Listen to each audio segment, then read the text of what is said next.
Yo, JJ, let's go. Come on in to the living room. Yeah, we welcome you to the living room. Yeah, come on in to the living room. Your boy Rob on the vocals. Let's go.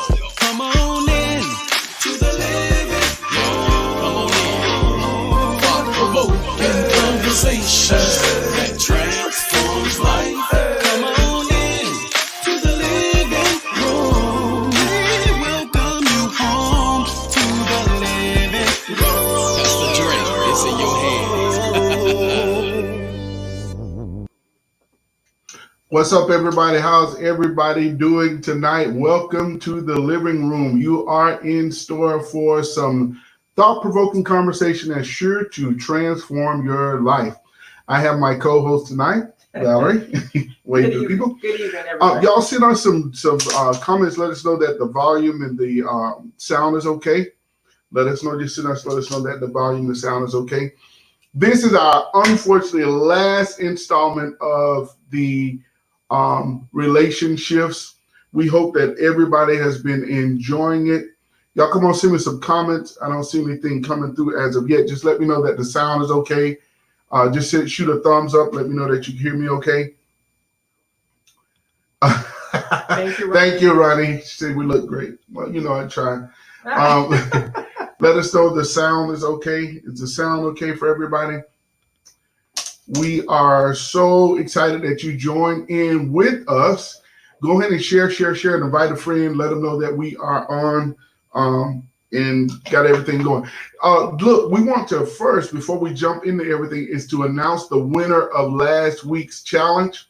That was so funny. Yeah, and we know that everybody had a lot of fun with that.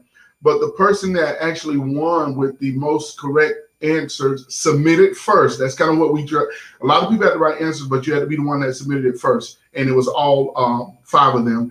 And that was Tasha Demonia. So y'all give her a hand. She won. So I don't think she's on here yet, but we'll get that special gift out to her. And thank you for playing along with it. How many of you all have been enjoying these conversations? Go ahead and put something in there that you have been enjoying. Hey, Miss Sheila, just let me know that you've been enjoying the conversations and what we've been talking about. That has been a blessing to you, because that's what we want to be a blessing to somebody. For those that this is your first time in the living room, we'd like to welcome you to the living room. It's a non-judging environment where we just sit down and have candid conversation.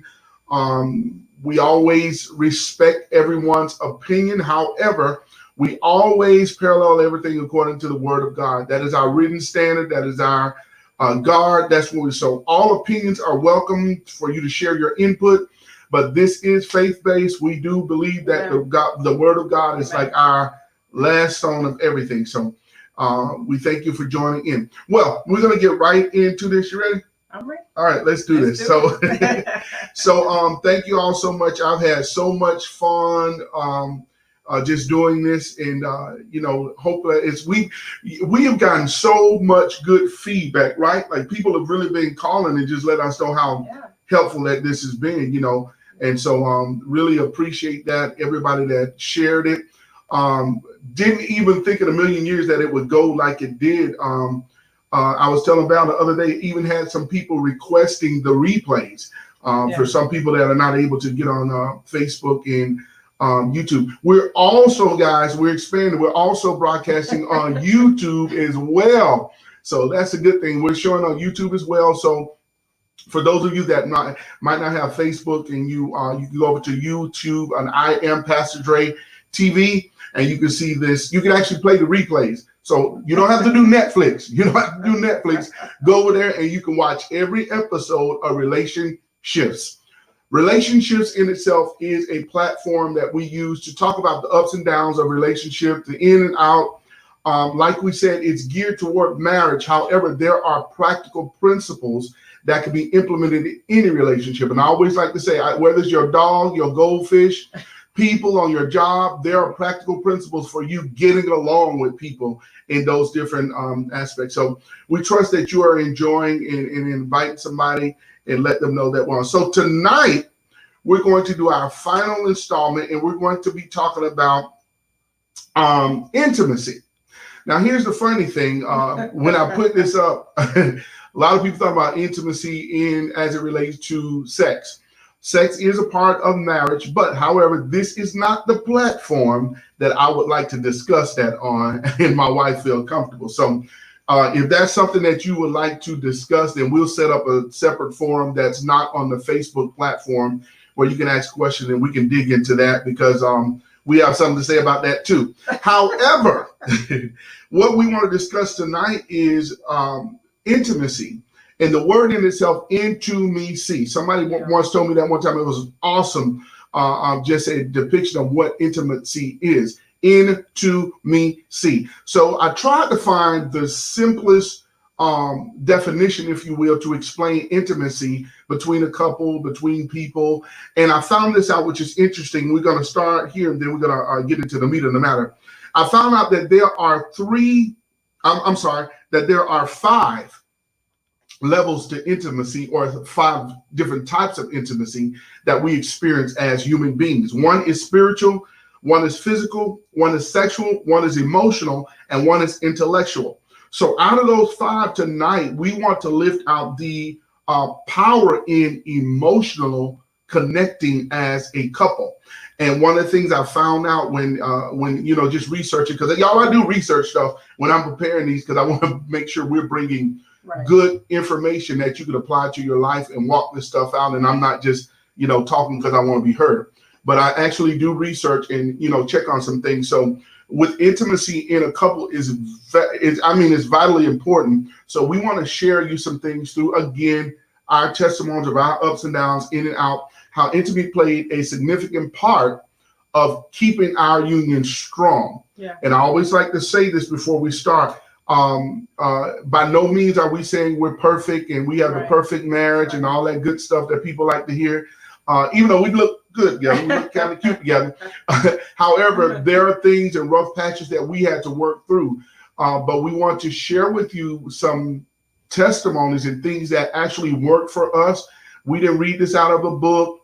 We read the book and implemented the book, and it actually worked for us. So with that being said, we want to get in here. So feel free, if you have any comments, or like we always do, go in and throw those out, and we will definitely try to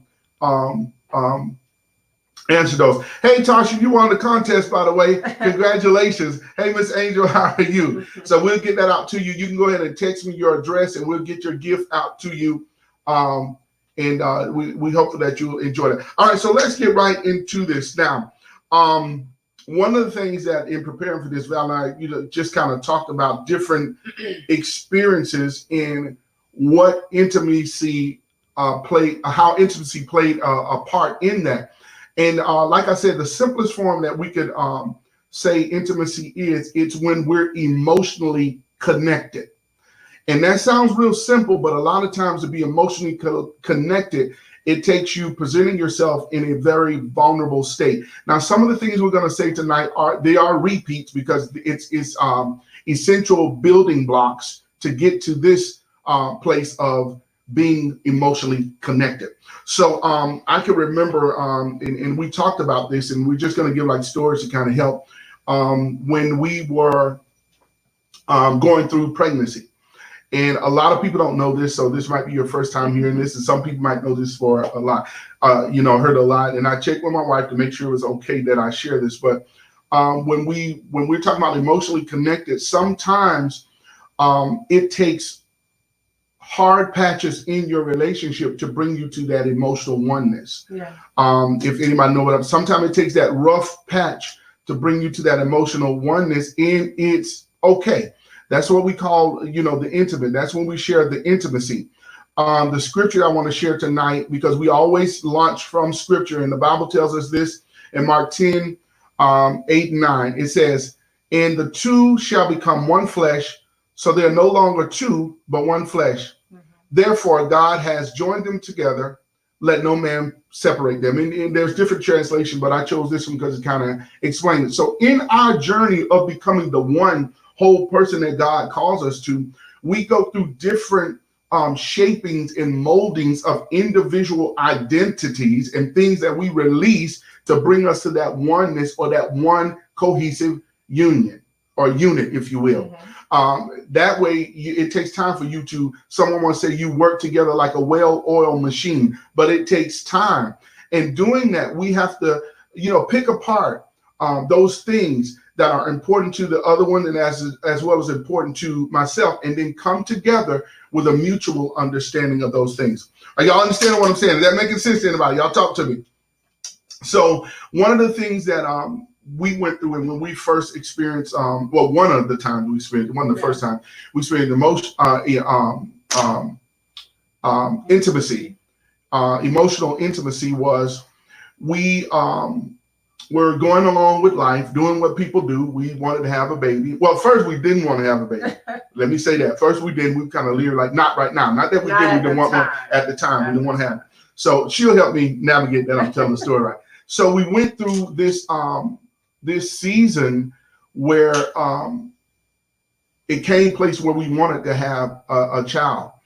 And it was a very hard place because in the beginning we didn't know, but from Val, she would come home and feel, some kind of way, because people would ask, well, why y'all not having a baby? What's wrong? Why y'all waiting so long? And they didn't understand that we were having complications. So it was like really hard for her, to put on the smile and all that kind of stuff when people would ask her those things, not really knowing and understand that, hey, we doing what we're supposed to do. It just ain't happening, and that's kind of how it went. So it was a very hard time, and we had to really bear one another up in that particular time.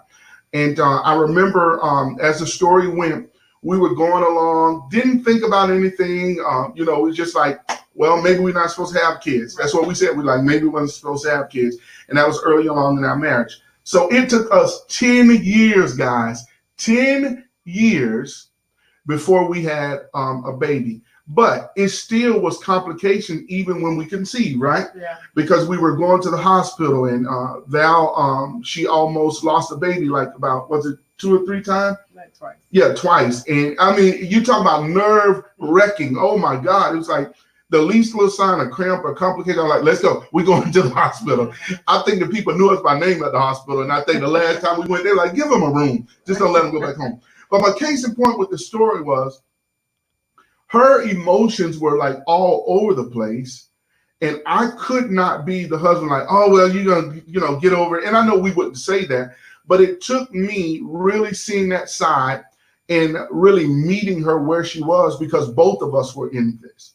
Both of us had to share in the experience, which is the first point we want to talk about is when you're in that place, you have to learn to first humble yourself and be empathetic towards what your spouse is going through. Now, that's just a story with her, but that's the first time that we really displayed that. And it's different.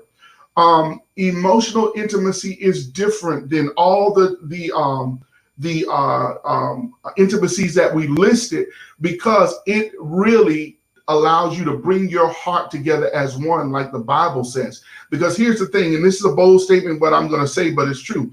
If you're not emotionally connected, you don't even worry about being hot and bothered, because that's like a disablement. So we have to learn, and we learn to identify early on through those trials and those experiences that I had to cater and be there for her in that time of intimacy. I had to allow her those times to cry and sob on me and come on, you're a man up and on. I had to allow her to work through those times, and what it did, it brought us to a place of closeness. So those are some of the things that we want to take. Yeah, go ahead. Real quick. And some of the things too, just kind of backing up, you have to think that leading up to this point before we actually conceived, there was a period where, 10 years, that's a long time. Mm-hmm. I mean, we didn't want children in the very beginning, but we also didn't say we wanted to wait 10 years to have our first child. And so it was rough. So even now, interesting enough, because it could have went a different way had he not made a decision to emotionally connect to me in this way. Especially being a man, because most men aren't that emotional, like, well, it happened. And so for me, it was about him allowing that time and being supportive in that versus, because there were moments that I felt some type of way about, being a woman, I can't conceive. And anybody that's out there that's experienced that, you already know what that is like. And others may see like, oh, just get over it, it'll happen. And it get a support group and all that, but you want your support from your spouse. And he could, and some, you know, it causes some rifts in some marriages because of that sometimes. And so it was important for me that he understood what I was feeling in those moments and how he could best support me, and from an emotional standpoint, and then just reaffirming me as a woman, as his wife, and it's okay, we'll get through this, and I'm not going anywhere, I'm not upset about it. So being there in that way. So that's when we talk about, because intimacy, we think again sexually, but it's that closeness, that oneness, that knowing what that partner needs or your spouse needs in that time. So, and I can say leading up into that. So when, you know, we got the news, of course, we were very excited, but then that was a different challenge once we conceived because of just some of the high risk. And it wasn't because of my age at the time. It was just some things that my body was going through that was making the pregnancy challenging. So, yeah. And it was like Valerie said, we had to come to that oneness to look beyond what was actually going on. I mean, don't make that like the priority, but make her the priority. And then that, I mean, I had to minister to her in those times. What I mean minister, like I said, I'm the type of guy, and I hope this is making sense to everybody, because I'm the type of guy, I've been said, and my cousins, some of them on that, I don't show a lot of emotions. And I'm like, and a lot of people can misinterpret that, right? Like, I don't show a lot of emotion. I'm like, I mean, the most you'll probably see me cry is in church. Other than that, people are like, you know, is he alive? Does he feel anything?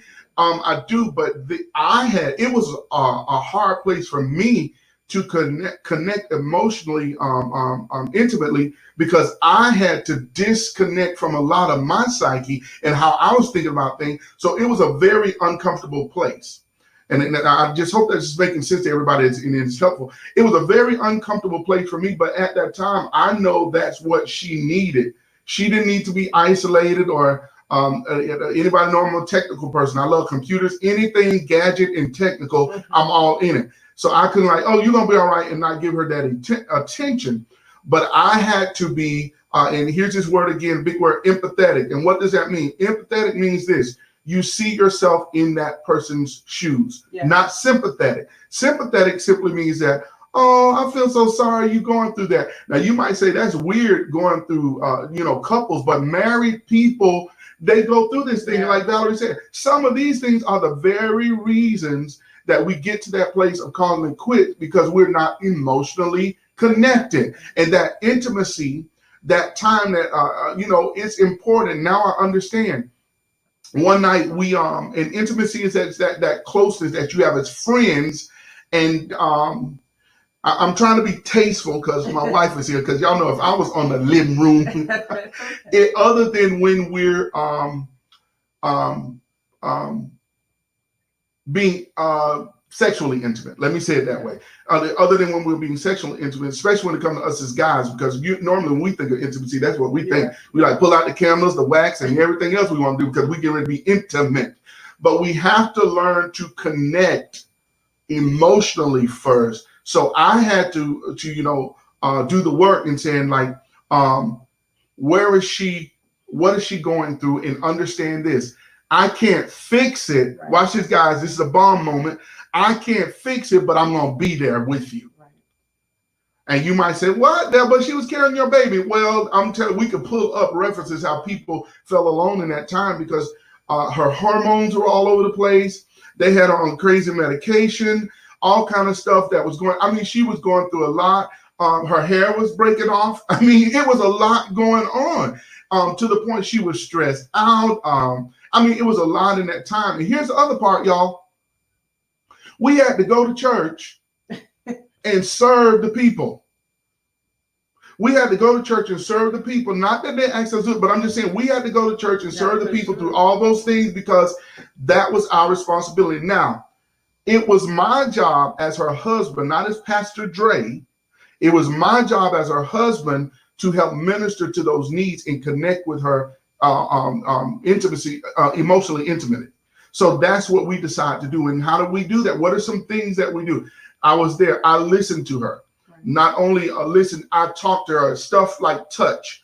That's very important. People don't understand this, but do you know your body, for married couples on here, releases certain endorphins, if I'm saying it right. I can't think of the name of what it is right now, but it makes you feel. Yeah, it starts with an O, and it's not oxycodone, but it starts with an O. I can't remember now, but it's scientifically, it actually helps you, and it creates those endorphins in your mind that makes you feel happy. So the power of touch is very important when we're talking about relating to one another intimately. Is this making sense to anybody? Go ahead. Yeah, go ahead. and I just want to say a lot of times people think when you say, okay, being emotionally attached or emotionally intimate, the first thing we tend to think about a lot of times is like, oh, they gotta cry. Because I know me, and here's the thing, I used to feel that way because he doesn't show a lot of those type of emotion because sometimes his face is very blank. You don't know, but unless he's laughing, but you're like, okay, are you listening? Are you mad? Are you frustrated? Are you serious? Are you hearing me? Are you not?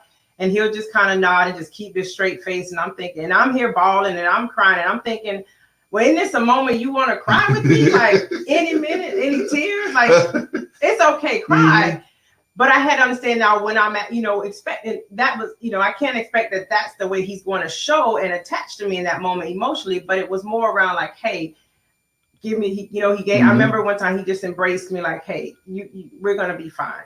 We're going to get through this. Then he's one that he'll start joking around, and we talked about his bachata and his twerking. So he'll do things that make me laugh because then I'll start getting all goofy and laughing.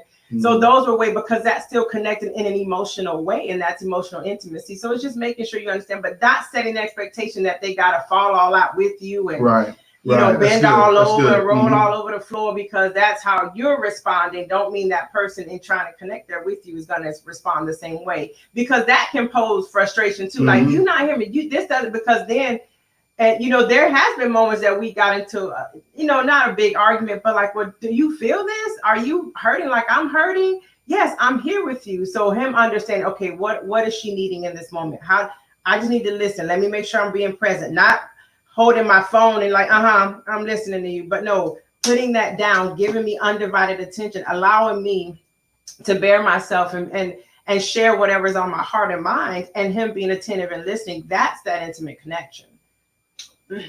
That was well said. And Veronica put that what is released. Y'all can look that up. Thank you, Veronica, for finding that for us. Yeah. I ain't gonna say oxytocin or something like that. Oxytocin. But y'all can check it out. So you'll know I did my research. I know what I'm talking about. But thanks, Ronnie, for putting that up. But like Val said, and that's a good point she brought out, allow in dealing with those emotional, intimate experiences, allow your spouse to be themselves.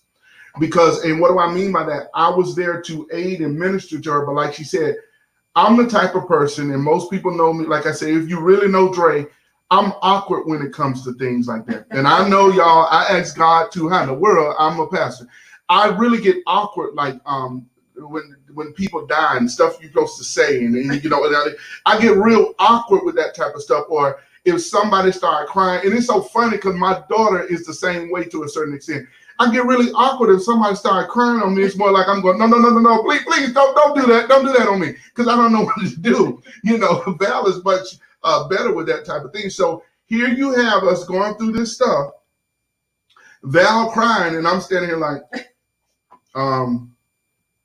it's going to be all right. I'm here for you. So my default is, like she said, I make her laugh. I do something silly or, and it takes her mind off. Now, that might not work for everybody, but that's our technique and how we got through. And what it did, we developed a closeness.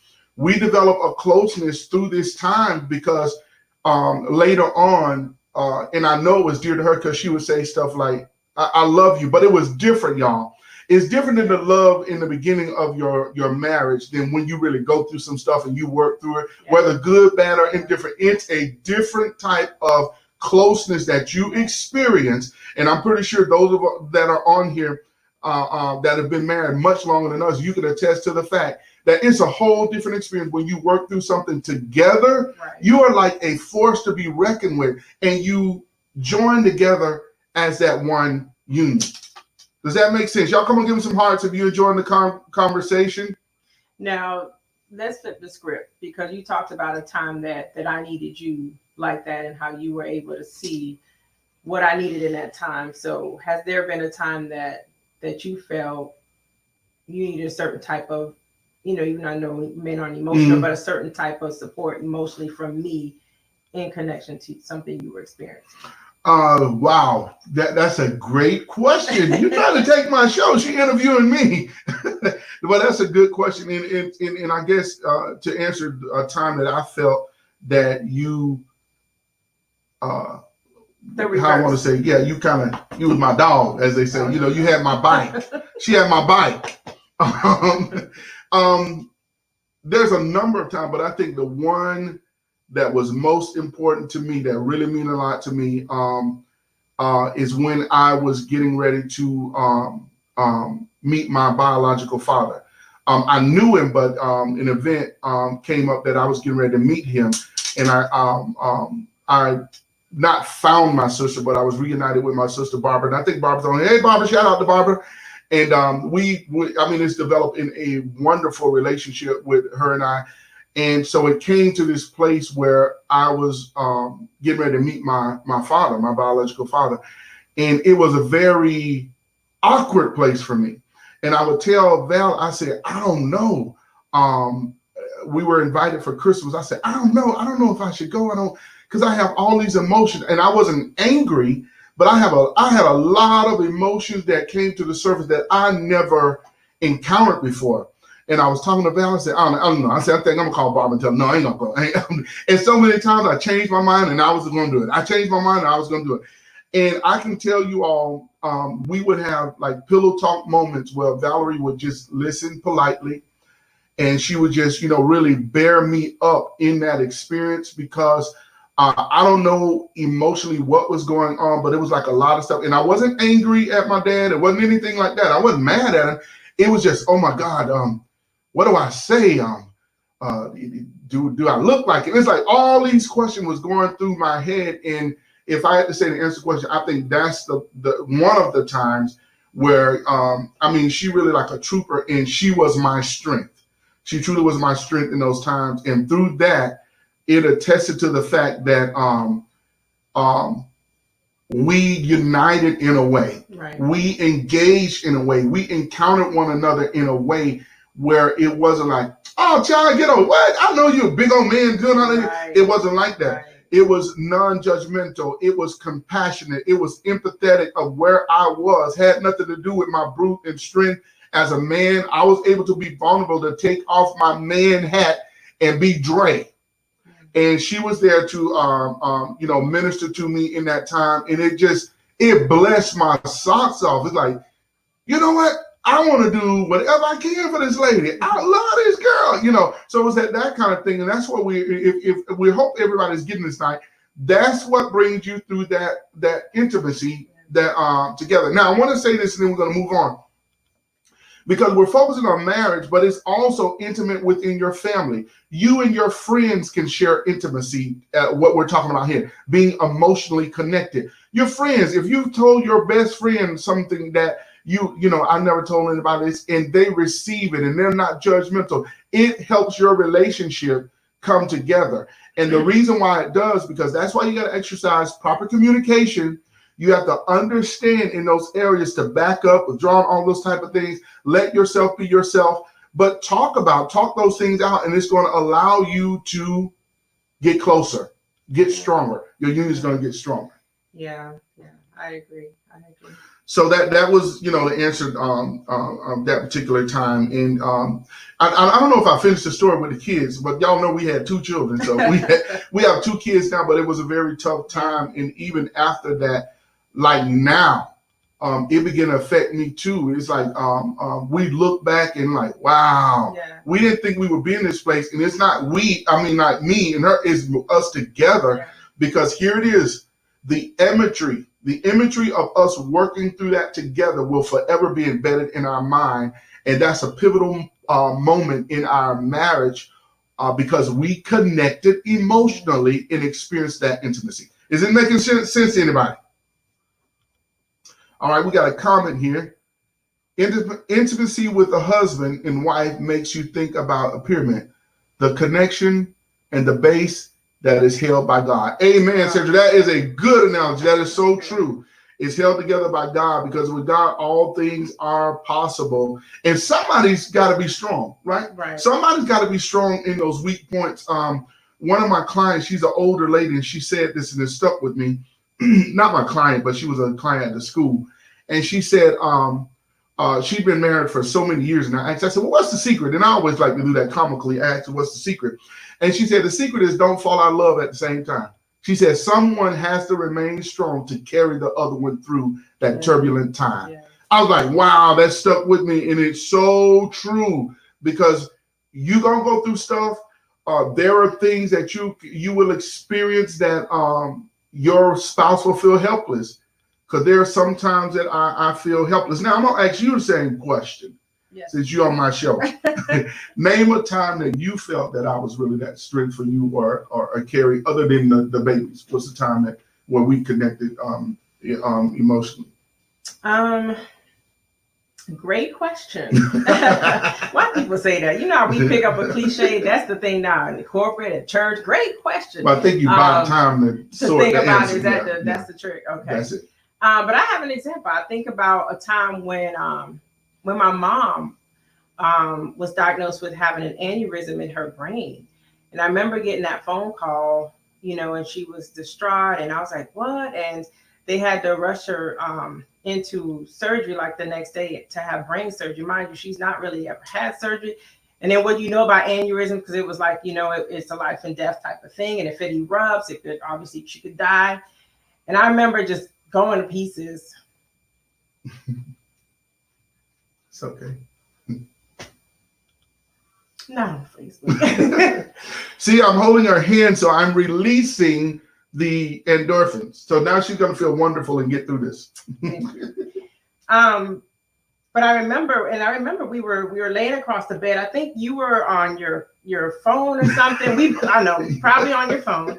But we were both doing something, and I remember just sitting there like, wow. In the chorus, him not being a cry. I'm quiet. I'm not like, yelling or anything, but I'm just like, wow. So I just began to pray within me, like, God, this can't be, like, we can't lose her right now, so forth and so on. And I remember you didn't even say nothing. I think what he did, he put the phone down and just kind of embraced me and kind of just held me and just allowed me that time. And it's like, you don't have to talk yet, because he could hear what was going on, and he knew. But I didn't even say what I needed. I didn't jump up and rush over because she was, they were living not too far from us. But it was like I needed that embrace, because it was like, it was just an unexpected call. It was just an unexpected scenario. And although it seemed like a small thing, it's just what I needed in that moment. And I remember, I think we talked about it. I'm like, thank you for being there that way. And of course, following forward, she got through the surgery and everything was fine. But that was a moment that I'll always remember, that you were there in that way for me. And you weren't selfish. You didn't stay on your phone. You could have chosen to be like, okay, let me know what you need. Or if you need something, and kept doing what you were doing. You just recognized, like, even though I'm not real mushy, I'm not a huggy type person, but I'm going to do this for you in this time. And I'm feeling this is what you need. And you were right. And that's what I needed. So. And that's awesome, because again, that's like the first thing I felt to do, because y'all gotta understand, in those times I feel real awkward. And my mom will tell you, I've never been a huggy person. I don't know. I always ask people when they say something, like, now where did that come from? But I ask myself where it come from. I don't know if somebody scratched me in church. I don't know where it come from, but I've never been. So to do that, and I felt empowered that she allowed me to be that for her. And again, the gist of everything we're sharing with you all tonight and airing out our laundry is because we want somebody to know this is the way to that emotional connection. This is the way, like, now we went through a lot of things, but these are just stories that we pick out to tell to where we are now, that literally, and it's a great place. When you say, I would say, yeah, we still have all the fuss and different, but it's not as atomic as it was before. It's not like a nuclear bomb. It's like, we get through it, we get upset, we talk about it, we say our little piece, and then we move on. So much so that now on the other side of this, with the help of the Lord, of course, we have times of intimacy where the other night in Val, it's kind of funny because our kids are hilarious, y'all. Many of y'all are told we should do a show, but they won't cut up when the camera's on. So Val and I, we put the kids, they were in the bed, and I'm talking about intimacy. So our relationship has evolved in a way that, I don't know what you say, it's not rush. Yeah. You know, it's not rush like we, you know, like, okay, let's put the kids to bed so we can do what we need to do. It's not like that. It's like, you know, sometimes it's like life gonna end tomorrow, so we like rushing this stuff now. It's like now we're settled. And I'll never forget, my mom told us this. I was coming from the pulpit one time, and I didn't forget that story, but I thought about this when we were talking. And my mom, I came down the pulpit, and Val always after church, she'll give me a mint, make sure my breath's smelling right. And as I talk with people, and my mom said, you all are aligned now. Yeah. And I don't know if she remembered that, but that was one of the most powerful words. And I literally heard something like click within us, because it's like, it takes a while through trials, ups and downs to get to that place, guys. And like I'm saying, we're like compared to, I know my mother-in-law's on here and my mother, they've been married umpteen years, and we're like toddlers in this thing. We're not infants, but we're toddlers now. But they can attest to the fact that it's through those tough times. It's not easy being in the middle of it, but when you work through it, you appreciate that. You appreciate that place you are with that person. So this particular night, we got the kids settled in the bed, and so there was a movie on. So we got these recliners, y'all, and they are wonderful. For those of you all don't have recliners, get your recliner. Don't get the sectional, get the reclining sectional. So we got the piece, and it's so funny because I didn't even want to get it. But Val like, no, it's got the little cup thing in the middle, like you at the movies, Ronnie, like the movie. So we were sitting, got the kids together. So we got this. Our TVs are pretty good size, so we recline, and Val was like, babe, pop some popcorn. So I went to pop some popcorn, and we were sitting in here with our bowl of popcorn like we at the movies. And we were laughing and touching on each other. I mean, just simple stuff like that, that I don't normally do, and she wasn't normally accustomed to me doing, because we felt comfortable with one another because we were intimately connected emotionally. And that's what I want to leave. But here's the funny part. I can't leave this out of the story. So we're watching whatever movie we were watching, and our little one named Zachary. So he comes out, and I forget what he said. Something like, oh, y'all going to put us to bed and then have a movie on us, or something he said, like to that effect. Yeah, like, he made it sound like it was a plot that we had. Yeah. Parents always do this, and that's not fair. You all send us to bed so that you can watch a movie and can eat popcorn on the couch, and you tell us not to eat on the couch. So we thought it was funny, but you have to know Zachary to know, and he got out his bed to make sure he let us know, and then went back and went to sleep. So. But the point is that was what we went through, and we have little bumps in the roads, but they put us in a place of intimacy, and that's what we want to really hang out there tonight. Are y'all enjoying the conversation? Y'all come on, let me know. Let me know that you are getting something out of this. Let me know that it is blessing your socks off. Let me know. I'm so glad some brothers are on here tonight. God bless you. And for those that are watching with their wives, God bless you all. Thank you all for tuning in, and I hope something has been helpful. That's intimacy too. Kenneth said the mint ministry is intimacy too. Yes, sir. Because we gotta have that mint. We gotta have that mint. Praise God for the mint. So those are different ways. Now, we always want to leave you all with something. Like we said, we don't want to just cut off and just tell you our stories and experiences. And the whole purpose of our stories and experiences is to let people know that no matter where you are, no matter what you're going through, whether you're married or whether you're going through a turbulent time with relationship with your friend, it could be in your family. You have to understand and savor those moments of intimacy, because those are the ones, I hate to say, when we're gone on and expired, those are the moments that you can cherish and remember. Yeah.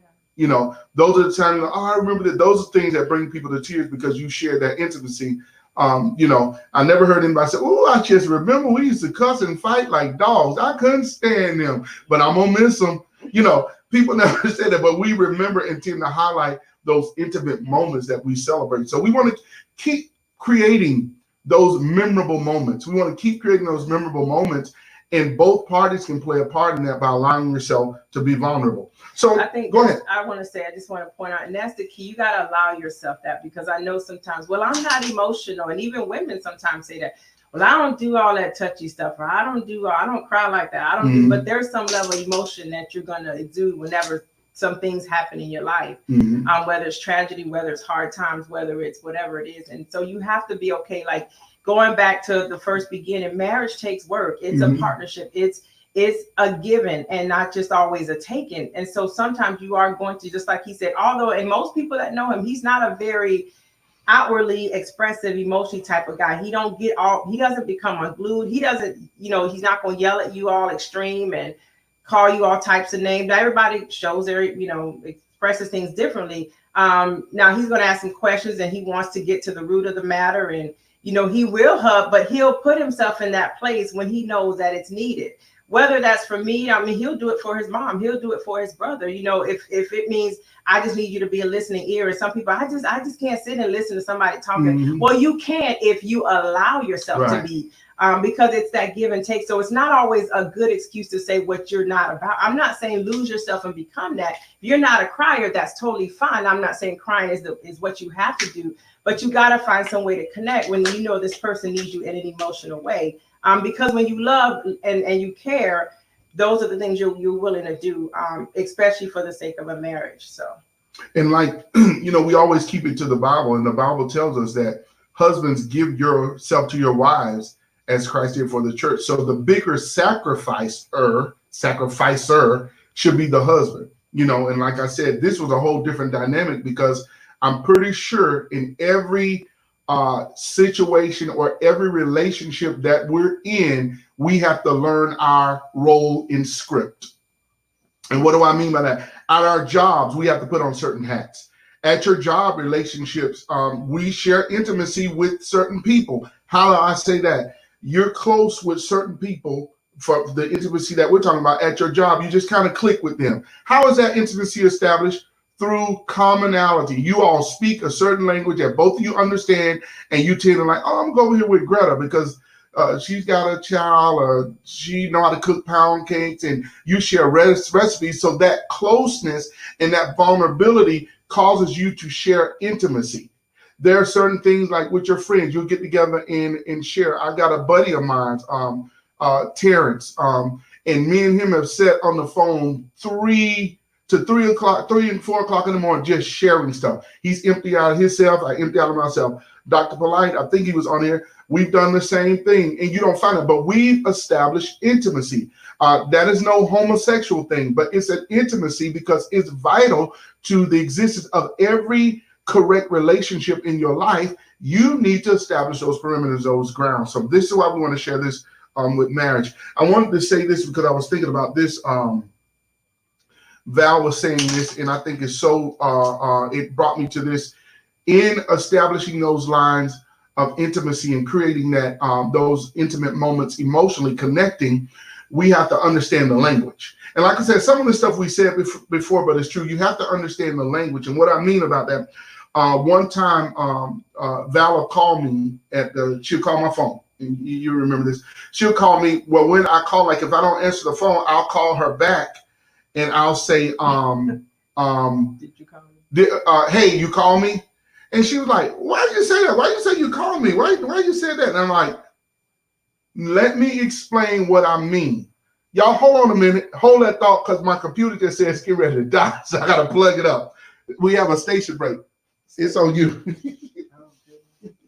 I don't have a song for y'all. So sorry. Or a joke. You just got to sit here with me.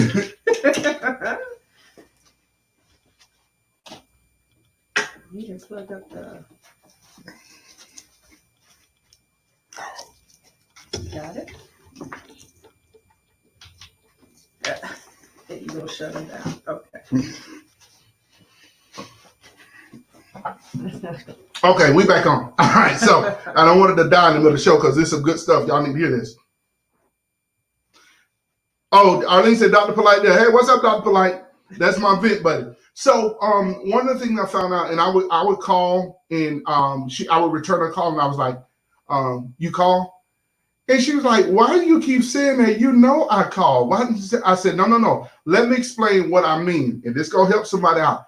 My verbiage, or my dialect rather, and I understand this, a dialect is, you could say the same thing, but in certain regions, in certain towns, it means something totally different. That's a whole different. My students set me up one time because Mama Sonia speaks Spanish. So they told me a word that meant something else because they were, I think, Cuban, but Mama Sonia is Dominican. And when I told her, she said, oh, no, don't say that, because I didn't know. So you have to understand certain things, even though we're saying the same word, means different things. So when I told her that, what I was actually saying, and I had to explain this to her, so now she's okay, because she understands my verbiage, and that created cohesive intimacy. Wow, I just made that up, y'all. Cohesive intimacy. So I told her, I said, this is what I was doing. I said, when I'm asking you that, I'm not asking you like, did you call? I saw that. What I'm saying is, what do you need me to do? What can I help you with? So we establish those lines of communication. So like Val was saying, we have to understand that in those times that we're on the same page and nothing's wrong with the other person that you allow yourself, because that's your spouse. Come on. Yeah. That's your spouse, and you have to grow to those places. Is this good conversation for y'all? Y'all let us know. Let us know if this is helping you out today. Helping us out. See a lot of new faces on here. Welcome to the living room for those that don't know. So we're talking about intimacy tonight and allowing. So as always, guys, we want to give you some good takeaways. I hope this has been rich for you, and we want to give you some takeaways that you can implement in your marriage or in your relationship at your job. You know, Becky keep getting on your nerve, but there's some stuff that you can implement and establish intimacy. What I found out a long time ago, we're all different. All right, we're all different. And one of the things, if you go back to the original purpose of man and woman, the Bible says that they were one in the beginning, but yet they were different in their function. And I'm going to let that sink in. They were different in their function, but they were one because they were of the same species. Are y'all hearing me? Adam didn't go out and try to get jiggy with a bear. Eve didn't try to go out and, rap to a lamb. They were compatible, but yet they were different, but they were at the like species. So we have to remember that our parts, our appendages are made in such a way that they fit properly. Come on, somebody. They fit properly. So when we understand that we're different, but yet we're the same, but it's going to take us talking to getting to know one another, that we can be cohesive in our union. And that's we establish that emotional intimacy. It's so funny now, and I've heard people say this, and it's for real. It's true. Val and I, we like be riding down the road sometime now, and we thinking the same thing. Because sometimes I drive, y'all, and Val will tell you, my brain travels so fast. She'll be like, Dre, where you going? We supposed to be going here now. I'm like, oh, I'm good. I'm going. My mind on the mall somewhere. So she stopped me, but in that moment, we're like, this is. I'm like, oh my God, I was just thinking the same thing. I'm talking about y'all identical to the word. It's like, now, some people are like, oh, that's so cute. No, that took time. Yeah. That took time to develop that, because it's like, that's right, Trish, back to that communication. You have to establish those perimeters. And if I can say this, and I'm just led to reiterate this, it's okay that you don't communicate the same, but you have to learn to find techniques that work, that you understand. If we were to travel to Mexico and you don't speak Mexican or Spanish, what do they speak? Mexicoan? No, they speak Spanish. Then you would have a handbook and you would try to get some understanding so you can enjoy the experience. So that's the same thing we want to do in our union. Sometimes I speak man and she speak woman, and we just like blah, blah, blah. And it's funny, we went through this period in our relationship. Y'all, and I promise y'all, we did all this stuff. Val sitting there, she in line. We went through this stuff in our relationship where we would ask each other, where did that come from? Like we would say something, and we used to use this word. Val, know I'm here and I ain't saying this. We would say, you're hearing out of your insecurity. And we used to always say, you're hearing out of your insecurity. Now, here's the thing. Both of us wanted to make our union work. So we would get mad at that moment, but it was the truth. We might not admit it then, but we'd come back and say, you know what? You're right. Yeah. You're right. I was hearing out of my insecurity. And then we'll deal with it while it's on the table. We didn't put it on. We deal with it while it's on the table. Working through brought us to that celebratory place because we accomplished that. We nip that in the bud. We check that off and we develop that emotional intimacy. Is that making sense? Y'all enjoying this? Y'all give me some hearts. Let me know that you're enjoying this. We got a quiet group tonight. So we want to leave you with something, some things that we can walk away with and help all of us. So we got 3 P's. I always like to do, these are our takeaways. I like to do something kind of rhythmic so we can remember and take them away with us. So the first one is present, partner, and patient. So we want to kind of elaborate on this: present, partner, and patient. So in order to establish those grounds of emotional intimacy, and remember we said emotional intimacy means connecting emotionally, whether it's your goldfish in the bowl. Sometimes you got to go and talk to your goldfish in the bowl, because you know animals feel it. They feel neglected. All you do is work at the house. Some of y'all, this is the Spirit of God speaking to you about your dog. Some of you work all the time, a little Bobo in his pen. You don't say nothing to him. You take him out and walk him and bring him back, put him in the pen, and now his hair dropping off. And you wonder what's going on. And it's like he's feeling animal neglect. Why? Because you haven't established those grounds of emotional intimacy with your dog. Bobo need to climb up in your bed and you need to rub on his ear like you used to. And I know that's a far-fetched illustration, but that's how we so need, because one of the things I discovered the other day, and the Spirit of God spoke this to me, we are social creatures. That's why a lot of people are having a problem with the pandemic. We're social people. We like to get out and talk. We like to get out and touch, different things. We like to just go out and walk and inhale. We're social people, so you have to always remember. Okay, let's get to the closing, the takeaway. The first one is be present. In order to establish emotional intimacy, you must be present. What do I mean? Make time. Make the time. No longer, I'm just too busy to do that, or this and that, or other, or, find out your spouse's love language. Find out how they, what they like. And we went through the whole bed. I'm not going to go through the bed again because we might have a long discussion after this. But I know Val is a very sentimental person. Val is very sentimental. So that's like one of her languages. So I know for me to leave a note on the pillow or one time, and I did this for real, y'all. I'm not making this stuff up. I wrote, I saw this on some movie or something. So I wrote, if you take Vaseline and write it on your bathroom mirror, and I wrote "I love you" or something. I forget what it was. When the mirror steams up, the message will come through. So I just gave y'all fellas something. I just gave that. Yeah, y'all can have that. All the brothers on here, y'all can have that. And your wives will go ballistic. So it was funny because it's unexpected. It wasn't something planned. And what that does, that establishes intimacy. Okay? That establishes the intimacy. So here's the thing. Be present. Make time. You got to make time for it. We can't always be busy. I'm the type of person, like I said, I'll stay on go all the time. And Val will tell me something. I will literally stay at my computer, cell phone, laptop. I have laptop in this hand, cell phone in this hand, and I'm in front of the computer punching buttons like this, But there's sometimes I have to shut it down. It's like, will you watch a movie with me? And I'm like, I don't know right now. No, we get together and watch a movie. So we have to shut it down and make time. Is that making sense to anybody? Next. Can I just go ahead. Yeah, jump in. And also making time of being attentive in that moment too with that person. You know what I mean? So whatever it is that you're going to, not letting things become a distraction. And the best way when you think about it, because again, we're just touching on emotional intimacy, but he named all the other 4. And I know especially when it comes to a sexual intimacy, you want that person to be present. Mm-hmm. So in the same it is, when it comes to the emotional. Right. My old pastor used to say, make early deposits. Make your deposits early, and you have to have something to withdraw on later on. So you have to be present, and that's so true because being attentive.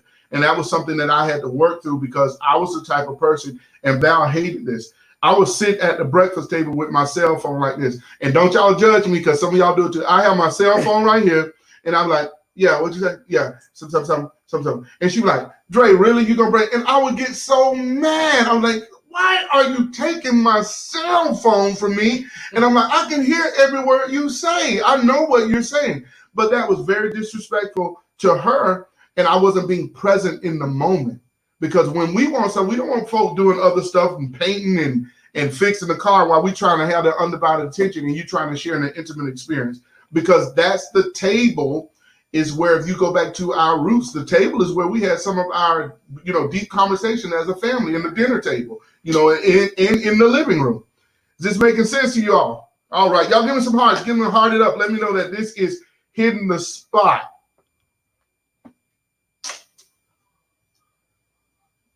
I want to read this comment. Sarah said, when Boaz and I got married, my pastor in Jayville said, always have a date night. Like you said, make time. That's right. Now that's a whole, thank you, Sandra, for your comment. That's a whole different, because we had to learn that. And one of the things we used to do, our date night was date day. And we would do it on Sunday. My mom would get the kids on Sunday afternoon, and Val and I would go out. And when I tell y'all, I'm so serious, she would like light up, because our routine kind of went this way. After Sunday, I preach hard. Not really, but I felt like I preach hard. I preach hard. I would come home. I would change my church clothes. I'd throw them across the chair. I would get in the bed and I would sleep to about 5 o'clock. And everybody knows Dre sleep don't bother him. I get up, make a mad dash to the kitchen, eat, sit down at the tube, or grab a cell phone. That was my routine. And I could see at first she wasn't saying nothing, but you could tell, if you know your spouse, you know when something brewing. And it was a matter of time before that tropical depression was going to be a full-blown hurricane. So I had to make sure, I had to do something like, okay, what's going on? And sometimes we could be slow to the party, man. Come on. It's like, I didn't even have a clue, like, what's going on? Church, So like, she was polite in the way she said it, because that's how we established our ground rules, our rules of engagement and fighting fair. And I was like, okay, I got you. Yeah. So we start doing things. We start going to, we established this honey baked ham, of course, before the pandemic. And we both talked, and she can tell you this. I know I'm talking a lot tonight, but she got a lot to say too. And we said this, we were like, we made honey baked ham our little place.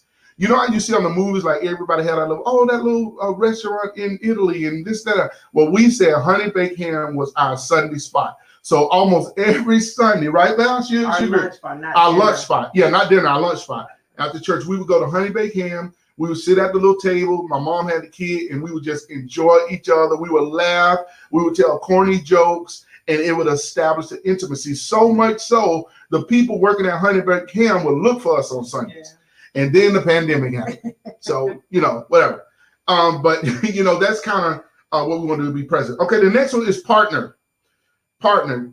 And this is a big one, because especially on both ends, whether it's, I know I'm focusing from my experience as the man, but it also happens from the women too. When men go through certain things, it could be grief. I should have told this story, because this was a hard time for me when I turned 40. Oh. When I turned 40, I don't know what was going on with me, y'all. I don't know what was happening at 40. I can't even explain it. And some of the stuff that people said, I should have been thankful for, because I had all my hair. I wasn't bald. The thing that men stress out of. But I don't know, 40 was like, it was my 50, I guess. I guess it was my 50 at that time. And it was just really hard place for me. And I told Val, again, like we said in the front, I gave voice to what I needed from her. Yeah. I gave voice to it. I want to say that again. I gave voice to what I needed from her. I didn't sit over there in the chair, oh, I'm all right. And she could see something was going on. I said, I don't know what's going on with me. It's like this and that. And medically, I was fine. I mean, it was just a dark place for me.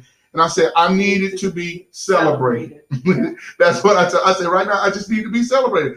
I need to be made a fuss over. Now, some of y'all think that's mushy and all that kind of stuff, but hear me when I tell you this stuff works. Yeah. And so what she did, she left little notes for me. She prepared special meals for me. She did all those things to help me feel affirmed in that moment, because in life, you go through those things. You don't even know what trigger them, but you'll go through them. And it goes back to what we talked about, I think, last week, where you have to communicate that, because sometimes we don't know what the need is. And so, and for him, he just said he's not emotional. He normally isn't bothered about those things. But when he did turn, it was something I hadn't experienced with him, because he wasn't mean necessarily, but it was more like just sad and just, Mhm. like not Withdrawn. like withdrawn and just didn't feel good about himself. And I'm thinking, how did you go from here to here? But that's okay. That was what he was experiencing. So we had to talk through that because I wasn't sure how to support him or what he needed in that moment.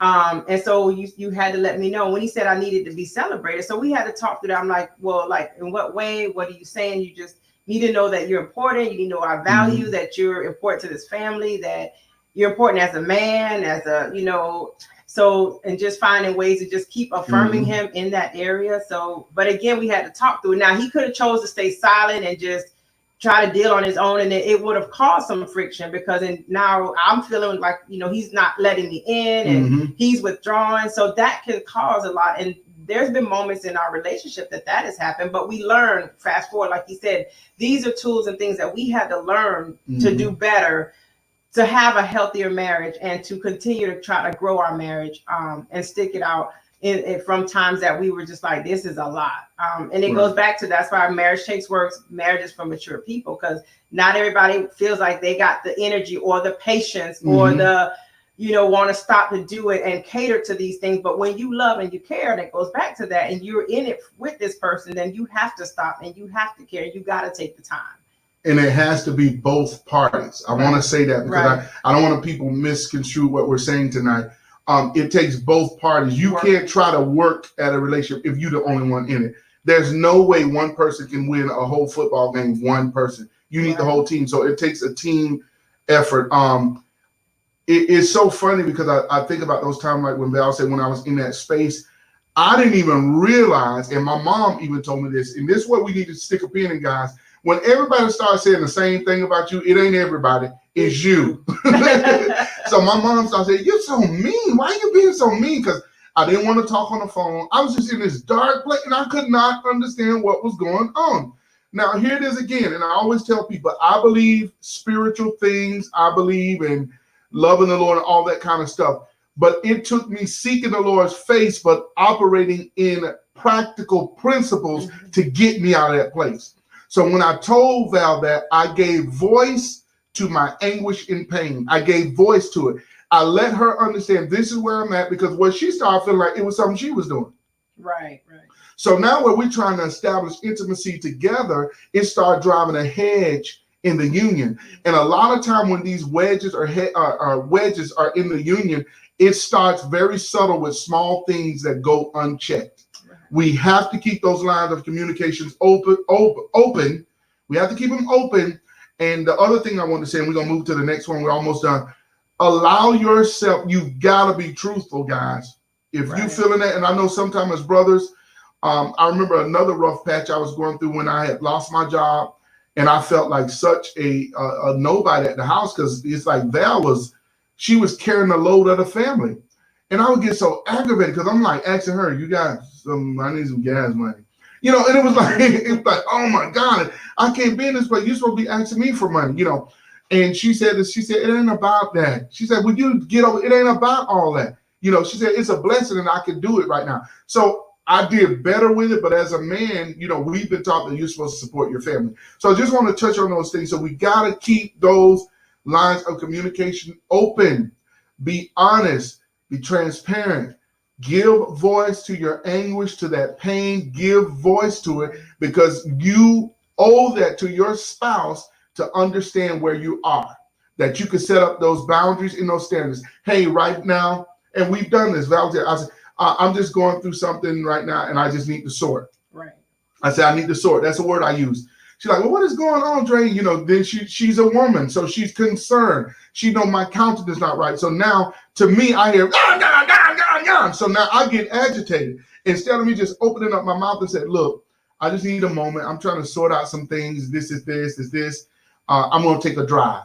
She's like, okay, I'll be here when you get back. Those are the type of boundaries that you have to operate in when we're talking about partnering. Right. And I said all that's still a partner. You have to understand what that spouse needs, give them that room, and understand you can't be everything to them. You just don't have enough You're not that cute, you're not that strong to be everything to them. And I know that's a bit drastic because we don't think that way, but sometimes in our actions, we feel like we can fix it. There are some things that will happen in your relationship that are beyond your control, and you'll feel helpless, you'll feel disconnected, but you have to allow them that opportunity to work through it, but let them know, I'm here to support you. And that's how you establish intimacy. Yeah. Is this making sense? Y'all come on, give me some hearts. Let me know that you're enjoying the program. The feed is stopped. I don't know if it's late behind, but the feed is stopped. Okay, next we're gonna go ahead and finish it up with this. The last one is be patient.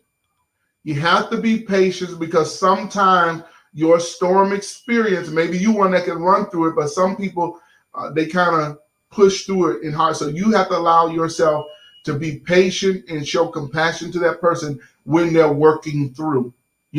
And don't say stuff because this inflicts pain. And people say, well, oh my God, you're still going through the same thing? Oh my God, how many months you been dealing with that? Oh my, you still going, just get over it. Life goes on. We start saying all this crazy stuff.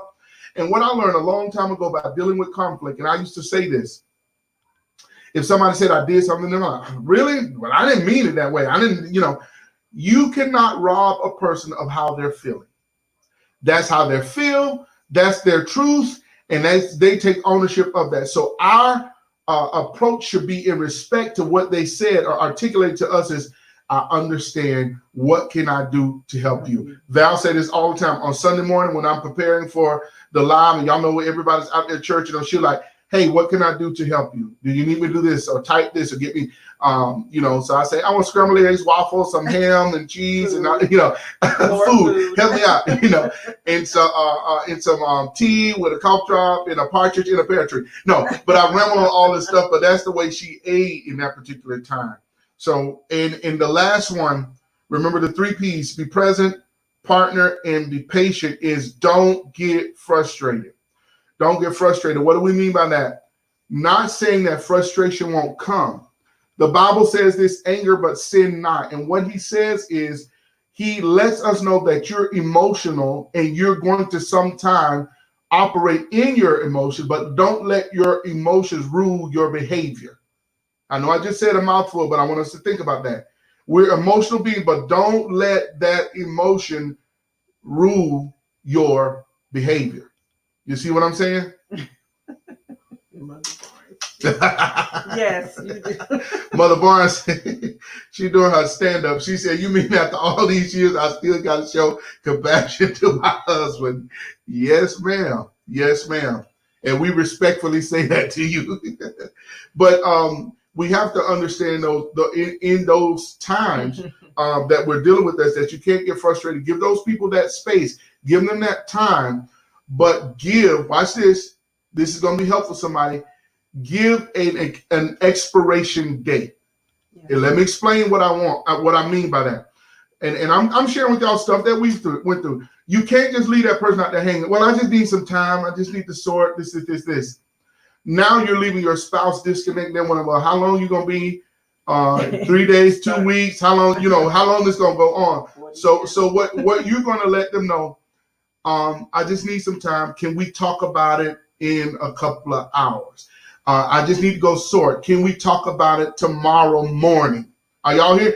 If that's making sense to somebody, y'all let me know, because I think that was a bomb moment. Somebody need to drop a bomb because we just gave a strategy. Go ahead. I was going to say, and that's important because in saying that you're going through things and you need that time and be patient, we say that with balance, though. Patience is not a year from now, and you're not talking and you're not letting that person in, because that happens. You are seriously. To me, then there's other underlying issues going on there if it's that. But it's important to communicate that, like, hey, because we've done that. Like, hey, I just don't want to get into it right now. I don't, feel like talking about it in this moment. And it's nothing like against him. It could be like I've been frustrated about work stuff, and I'm like, oh, I just don't want to rehash that or go through that story. But I'm like, but I'll be okay. I just need you to just give me a moment, or I'm gonna just sit here and watch TV or do something in that moment. But I give him a time frame because you don't want to stay stuck in it. And again, because then that's just going to create other situations that you definitely don't want to let in, because those things come in subtly. So you got to be careful when you're working through some things. Again, it goes back to communicating that and stating what you need in those times. The Bible always tells that we should be a people that's our mission in life is to implant peace. Yeah. It says endeavoring to keep the peace. We're supposed to be implanting peace in everything that we go through. And what I mean by that in saying this is both parties have to want to resolve the issue. That's key. Right. Because if one person feeling one way, and what it'll do when you submit to the authority, the governing authority of God, like we said in the beginning of the show, God is our governing authority. Even though you might start out wrong, the Spirit of God check you and like you're not saying that right. You didn't say that right. Go back and get it right. So what I mean, like when Val said, we give those. Thank you for the bomb, guys. We give those boundaries, and boundaries are very important. So we establish those boundaries. I need this amount of time, respectfully, not with a very haughty spirit. Also keep your posture in check, because even though you say it peaceably, your body movement can say something different. Anybody know what I'm talking about? Because you can say, well, I need time, but you walk out and slam the door. And you got an attitude. Now I'm going a whole different way. Oh, you got an attitude with me? So now I'm pulling back all this stuff. So when you come back and you want to talk, I don't want to talk to make peace with Lady Valor. I want to talk to defend my case. And don't think I ain't gonna bring up you walk out here and slam that door. Who you think you are slamming the door? This is my house, and that's how we get into those ugly blow up moments. But we have to want to be peaceable. We have to come to the table. What can we do to make this right? What can we do to make this right? Nobody wins. If none of us at a unity, nobody wins. So we want to not get frustrated and tweak how we respond. It's okay if you say, I'm upset right now, I'm mad. If you want to say you're mad, say that. Again, give voice to your frustration. Don't, what's wrong with you? Nothing ain't wrong with me. But then you walk out the hole and turn over lamps and you punch in the refrigerator and, the fan, threw it out the door. You can't do that stuff. Right, nonverbal communication. Thank you. But that's what it takes. Now, here's the kicker to this stuff, y'all. If we can master this, that's the beautiful thing about being single and want to be married. If you can start mastering and working on these things now, those will be quality characters that you look in a potential spouse. Yeah. Because it goes beyond lips, hips, and fingertips, and muscles, and triceps, and biceps. All those things are favorable if you like, but at the end of the day, it's how they're going to operate and how you're going to create the sanctity of that union, and that's by working through those situations. All right? So we want to close with that. We hope that everybody's enjoying. This is our unfortunate last night that Lady Valerie is going to be my co-host, but I appreciate y'all give her some hands, thumbs up. She did an awesome job. This is her debut appearance on Facebook, and we had some conversations behind the scene, y'all, with this, but we got through it, and it just gave us more material for you all. So I hope that you all have enjoyed what you've heard tonight. And like I said, I'm proud to announce we are expanded, and we're also on YouTube, and you can go back and catch the replays of this if you want to on Facebook as well. But YouTube, you can catch these replays of these things. Always some of the regulars, thank you all for dropping by and sharing it with us. Tell somebody about what's going on. I'm going to say one more show. We appreciate that. Thank you all for just tuning in. Now, got some exciting news. Tasha, you won the competition, so make sure you text me your address so we can get that special something out to you. It's a picture of me. No, but go ahead and get that out there. Hey, Cheryl, how you doing? God bless you. Thank you for joining in with us. On next week, I'm so excited. A friend of mine is going to be hanging out with us in you don't want to miss this. Veronica Neely Morris, which is a certified transformational coach, I think it is. She's going to be coming on here. And y'all, when I tell you, she is hysterically funny, but she knows her stuff. So I want you to tune in. She's going to talk about working through insecurity. She's got some funny stories. I love to hear her share because one of the things I can say about her, she's so real. She's just very transparent and real. So go ahead and mark your calendars for the 28th at 8 o'clock. We'll always be here on the living room at 8 o'clock and share an experience. Tell somebody if you're enjoying the show, y'all tell somebody, let them know.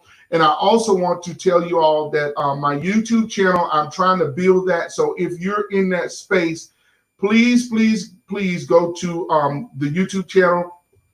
On YouTube, it's I Am Pastor Dre TV, and subscribe. A lot of you all are going there looking at the videos, but I need you to subscribe because the strategy is when I get a certain amount of numbers, then I can monetize it and start making some cha-ching. You know, that's what it's about. But if you can help me out with that effort and tell your friends, if you believe this is the type of content that you enjoy and it's helping empower you throughout the day, then we ask that you just please share that information. Thanks to all of those again. Y'all, please remember us in your prayers that we will keep doing what the Lord is allowing us to do. The Lord gave me this platform a while ago just to share and encourage people. And I tell you, it has grown tremendously. So I hope it's a blessing to you all. Again, thank you all so much. You want to say some closing? Say something to the people because they ain't gonna see you no more until to Easter, because she interviewing me on my show. Yeah. Well, first of all, thank you for having me on this particular platform. But no, thank you all for your time. This is different because my thing is, you know, my heart is always about ministry. It's not about not wanting to share the story or share. It's just the platform of Facebook. I'm not going to get into the whole thing, but I just wanted to make sure I told myself, if I'm going to be on there, we're going to share. I want to make sure it's about kingdom work. It's going to empower and inspire somebody. I'm just not into the whole just to be talking to people just to talk and people, you know, being nosy and just want to know things. It's about really helping and growing. So I'm thankful for this opportunity. I'm thankful for this platform because our story, I know, can help to inspire others. It's not all a beautiful, glamorous story at all points in it, but there are more highs and lows. I'm grateful for the experiences that we've had in our marriage because now that can become our testimony to share hope for other couples or people that aspire to be married. It takes work. You have to be mature. You have to learn each other. You have to be about wanting to work, and both persons have to want it in order for it to work. So hopefully what we've been able to share and be transparent through Facebook, hopefully something was said to really inspire and encourage those that are currently married or those that aspire to be married or those that are going through a rough patch and not sure if you want to stay together. You know, our hearts are always open to share, you know, outside of, you know, Facebook. But if you want, you know, anything, if there's anything that I can do or we can do as a couple to be there with you all, please reach out. That's what it's about. It's not about church or title. It's just about kingdom work. And it's about wanting people to succeed in their relationship, right, but also knowing it starts with you as an individual. Seek healing. A lot of times we get into these marriages and we don't really deal with the past hurts, pains, and we don't get healed from things, and we bring that stuff on, right, and it creates an unhealthy space, an unhealthy marriage. We didn't get here because we just walked into something so perfect, so beautifully. We got here because we sought out God first and foremost, but then he taught us through this, and through our obedience to him and through our willingness to want to work through some things and understand that, hey, it can work. And we've had some amazing examples and honest conversation is why we're here today. It doesn't have to be, marriage is not a bad thing. And I know people depict that sometimes like, oh man, I'd never do that. And if that's where your mindset, yeah, then you don't need to do that. But there's relationships that you're going to have. So some of this stuff isn't just about being in a married relationship. You got to be good about having relationships on your job, within your homes, within your churches or whatever. Some of us have a difficult time with that because we don't want to deal with ourselves in our ways first before we want to bring in somebody else. So hopefully it was inspiring and encouraging. Please pray for us. We'll pray for you. God bless you. Take care. Take care of each other, y'all. Be kind. Amen. I just want to close with this. While Val was talking, I had this thought, and I want to say this to all the single people that are potentially looking for a mate. And the Spirit of the Lord just dropped this in my spirit. You know you're ready for marriage when you're mature enough to diffuse conflict. And that's what was just said to me. You know you're ready for marriage when you're mature enough to diffuse conflict. Because the perfect marriage or the greatest marriage is one where the two bodies can work through their differences. So when we stand before the pastors on that day, and we have on the white and the whole ceremony, and we spend all that money and all that kind of stuff. We don't want to just, I heard somebody say this, we always prepare for the wedding, but not the marriage. So it takes some give and take, like I said, but like Val said, people make it seem hard, but the reason why it's hard for some people, because you have two stubborn individuals. Yes, I said it. I said it. Yeah, I said that. Right. You have two stubborn individuals that don't want to give or take. Marriage is not about proving the other one wrong, and like I say, taking them to court. But marriage is about going to mediation before you get to court. So that's what we want to do. I just want to leave you with those thoughts. I hope that blessed somebody's socks off. And we gotta go because I'm hungry now, y'all, for real. You know, and when I get hungry, I get real grumpy. So, and Val know that. Anybody who's been around me long enough, you know, I get short, patient. I ain't gonna be paying attention. So we gonna go. So y'all, please. Yeah, I'm getting ready to let these people go. So please, if you want to reach out to us, you can reach us, drop it in the comments on Facebook. If you want to just get together, maybe talk out some things in your relationships. We are not what I want to say psychologists or expert, but we can share some techniques that we went through that brought us to the place where we are now. Trust me, there's more to the story. What you see now is the up front, but the behind the scenes is where all the works take place. I always tell people, when you go to experience Beyonce, when you look at Beyonce on the stage, everything is in place. Her hair, her makeup, the little fans to blow her hair, but you cannot even fathom the work that went in behind the scene, the hard rehearsals, how she had to snap at people, because I hear Beyonce is a very perfectionist, and how she had to do. No, don't listen. You don't know the hours and the toil that went into to give this great presentation that all of us marvel over, and like, oh my God, that was awesome. So same it is with any relationship in our life. You got to build upon it. You got to work upon it. You got to do whatever is necessary to get you to that place. God bless you all. Y'all have a great one. This has been The Living Room, where we challenge you with conversation, candid conversation that's sure to transform your life. God bless you. Y'all have a great evening. God bless. Yo, JJ, let's go. Come on in to the living room. Yeah, we welcome you to the living room. Yeah, come on in to the living room. Your boy Rob on the vocals. Let's go. Come on in to the living. Yeah, come on in. Thought-provoking conversations that transforms life.